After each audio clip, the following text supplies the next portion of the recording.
Hello बच्चों, so the question here is in case of negative work done the angle between the force and the displacement is option is 0 degree, option B 45 degree, option C is 90 degree and option D is 180 degrees. ठीक है, तो बोल के रहा है कि इन जब negative work done होता है तो उस केस में फोर्स और डिस्प्लेसमेंट के बीच का एंगल क्या होता है।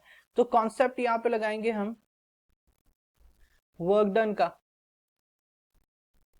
ठीक है, अब देखो नेगेटिव वर्क डन हो रहा है, हमने क्या करवाना है, नेगेटिव वर्क डन करवाना है। तो सबसे पहले वर्क डन क्या होता है, डॉट प्रोडक्ट होता है फोर्स और डिस्प्लेसमेंट का, जिसको हम लिखते हैं W equals to F dot D which is given as FD cos theta. Because हम डॉट प्रोडक्ट को हटाते हैं तो हम क्या लिखते हैं, cos थीटा लिखते हैं।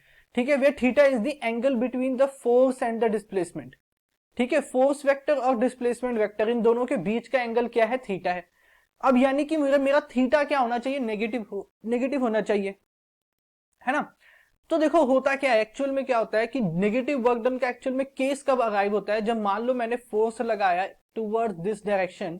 ठीक है, ये मेरा कोई ऑब्जेक्ट है, मैंने इस पे फोर्स लगाया इस डायरेक्शन में, बट इसके अंदर जो डिस्प्लेसमेंट आ रहा है that displacement is towards the opposite direction. ठीक है, इस डायरेक्शन में, इसका ऑपोजिट डायरेक्शन में इसके अंदर डिस्प्लेसमेंट आ जाए।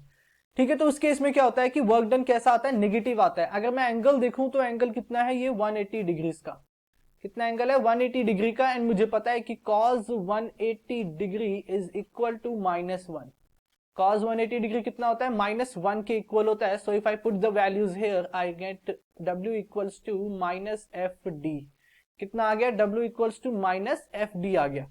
तो ये वर्क डन कैसा आया, नेगेटिव वर्क डन आएगा यहाँ पे, है ना। मैंने फोर्स लगाया किसी एक डायरेक्शन में, बट डिस्प्लेसमेंट मेरा कहां हो रहा है, उसके ऑपोजिट डायरेक्शन में मेरा डिस्प्लेसमेंट हो रहा है। तो उस केस में क्या आता है, वर्क डन नेगेटिव आता है।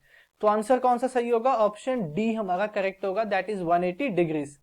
सो I hope you understand it well, thank you.